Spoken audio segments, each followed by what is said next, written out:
if I was any happier, I'd have to just, I don't know, go pop a champagne cork and just sit on a beach and count our lucky blessings, count our lucky stars. My gosh. Trump sending troops to the border, firing thousands of Biden political appointees. The left is freaking out, of course. They're melting down as they are wont to do. But you have to wonder if the American people are on to the big lie, and that is that he's a fascist. He told Sean Hannity last night, look, I went through 4 years of hell. I spent millions and millions in legal fees. I won, but I did it the hard way. He paid a heavy price. Imagine what it must feel like to be called a fascistic dictator. Biden did it, right? I mean, we could pull out the tape of Biden's, the hits of Biden calling him a dictator, an Adolf Hitler wannabe. So when Peter Doocy of Fox News said to Trump the other day at the Oval Office, have you found the letter yet? And Trump opens up the desk drawer and says, wow, there's a letter from Biden. It's a tradition, right? The outgoing president leaves a personal note to the incoming president. And they put it in that famous Resolute Desk. And it was, I mean, emblematic of the era we're living in. It took the TV reporter to tell Trump, look, President Trump, look in your desk and you'll find the note. Oh, there it is. Well, he revealed the contents of the letter that Joe Biden wrote to Donald Trump. Now, riddle me this, Batman. What do you say to a fascist? Right? It's a fair question. If you think the guy's going to be a dictator and a monster and an Adolf Hitler, what do you put in a letter to him? Well, we know, thanks to Peter Doocy's efforts and Trump's willingness to share the contents of that letter with the American people. And incidentally, I think that's unprecedented. Most presidents, I don't believe, reveal what the predecessor writes to the new president. So that's Trump. Trump doesn't, he's utterly transparent. What you see is what you get with this guy. He says he's going to close the border, he's going to close the border. He says he's going to send troops to the border, he's going to send troops to the border. He goes down the list of all the promises he makes and all the promises he'll keep. He says that the January 6ers were treated terribly and unfairly punished. The punishment didn't fit the crime. I'm going to pardon him. He pardons him. I mean, on and on, the guy does what he says. And he gives interviews, and he sits down with hostile reporters, and he talks, and he talks, and there's no hidden agenda here. He's the antithesis of the deep state. So, Trump being Trump, he revealed what Joe Biden wrote to him. Now, again, you remember, and you keep in mind as I read this brief letter, what they said about President Trump. So at the very least, you'd think, well, it's going to be a very awkward note. Because if you're writing a note to a dictator, if you're leaving a letter behind for a fascist, you got to be at least diplomatic, but you'll be cold, it'll be awkward, it'll be perfunctory, it'll be maybe formal, but it won't be, you know, like it normally would be, because this isn't normal, because it's not normal that we've got Adolf Hitler at 1600 Pennsylvania Avenue. Here's the letter, and I quote, "Dear President Trump, as I take leave of this sacred office, I wish you and your family all the best in the next 4 years. The American people and people around the world look to this house for steadiness in the inevitable storms of history. And my prayer is that in the coming years will be a time of prosperity, peace, and grace for our nation.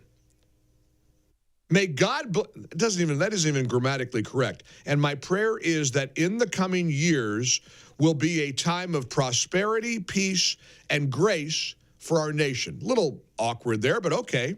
May God bless you and guide you as he has blessed and guided our beloved country since our founding. Is that what you say to a fascist? Is that what you write to a dictator? May God bless you, Adolf? May the Lord guide you, Benito Mussolini?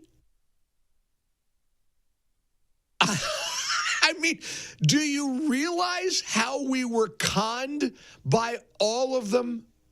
They never thought Trump was a dictator. They never believed he was some awful, horrific, evil guy. Truth to tell, Biden is probably like the rest of us. He probably likes the guy. I mean, you don't write a letter like that. You just don't.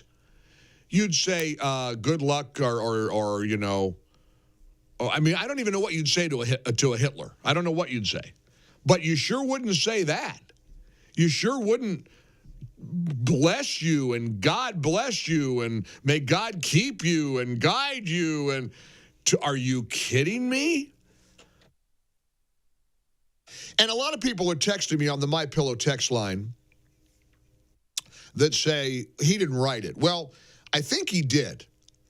Just humor me for a minute as we try to, I want to just spend a couple of minutes on this. Humor me and let's pretend or stipulate that he wrote it, okay? He wrote the letter. All right, let's say Biden left him a letter that says, the American people look to this House for steadiness. May God bless you. I wish you and your family all the best. Let's say Biden wrote that. That does confirm that he never believed that Trump is a bad guy. Doesn't this confirm what we've said all along? That none of them believe that Trump is a bad guy? And I think he wrote it. I have a hunch Biden voted for Trump. Now, that may sound outrageous, but considering what they did to him, the coup that they committed against him, forcing him out of office, there are all these reports now about the icy relationship between Biden and Kamala. You think? I mean, she was his pick to be his vice presidential running mate because of her skin color and her gender. That's it. He promised, I'm going to have a black female as my vice presidential running mate. And instead of collectively vomiting at the idea that somebody would be selected simply based on the color of their skin and their gender, she wound up being the presidential candidate for a few months. Of course he hates her. And of course she hates him. If he'd have stepped down when they wanted him to, maybe they would have had a better chance of winning. I'll bet Joe and Jill Biden voted for Donald Trump. That letter that he left for Trump in the desk is a letter from somebody who's a supporter. That's a letter from somebody who said, I'm MAGA. I'm voting for you. Scott's in Kalamazoo, Michigan. Scott, welcome aboard. How you doing? Good. Good. I just wanted to add to the conversation that on the Laura Ingraham show last night, they talked about the letter, and it was written in cursive, and it was barely legible. That means he wrote it. That proves he wrote it, Scott. You know, and I think you're right. Liberals don't even know how to write in cursive. So. No. Well, and nobody under the age of 70 knows how to write in cursive. So exactly. All right. Yeah, I think you're right. And he's always, and whenever he sees Trump, he's always smiles. So. Yep. Oh, I know. I still wonder what Barron said to him. Barron, although there's another video angle I saw last night where Barron was actually kind of leaning towards Jill Biden when Barron leaned in to shake their hands at the inauguration, and Biden lost his smile. He was smiling at the kid, and then he stopped smiling. I'll bet he said, hey, raiding my mother's underwear drawer was a really bad idea, old man, wasn't it? Bert's in Largo, Florida. Hey, Bert, how you doing today? Hi, Mike. Hi. I disagree with what you said about the letter. I think that the letter is an escape hatch. How so? An escape for who? Well, I think that Biden is trying to get Trump to not bring charges against him. To try to cozy up to him so he doesn't wind up in jail. Yeah, peddling political influence, U.S. Code 8, Section 1324, and violation of other immigration laws. I mean, Biden's got a list of things he did. People died because of what he did. Remember when he was asked, remember when he was asked, would you pardon yourself? We got a really bad connection here, Bert. I don't know if you're on a speaker or whatever. I don't think you can hear me, and I can barely hear you. But remember when Biden was asked if he would pardon himself? Red State wrote about that today, how revealing that was. If Biden only pardons people who he thinks did something wrong, well, then clearly he thinks Liz Cheney and Adam Kinzinger and Benny Thompson and Anthony Fauci and all the rest of them did something wrong. If you're only going to pardon, and Biden was asked, do we have that clip, Christian? Can you pull that? We played it yesterday or 2 days ago a lot. This stunned me. Are you going to pardon yourself? And Biden was shocked. He said, pardon myself? Why would I pardon myself? I don't need to pardon myself, for crying out loud. I didn't do anything wrong. So, obviously, you think that all these folks you pardoned did something wrong. John's in Phoenix. Hey, John. Yes, I think this is one of the few times that Biden actually wrote something and said something that came out of Biden. And because everything else that he says was all written in front of him and teleprompter and stuff like that. Sure. And you do think it was actually him?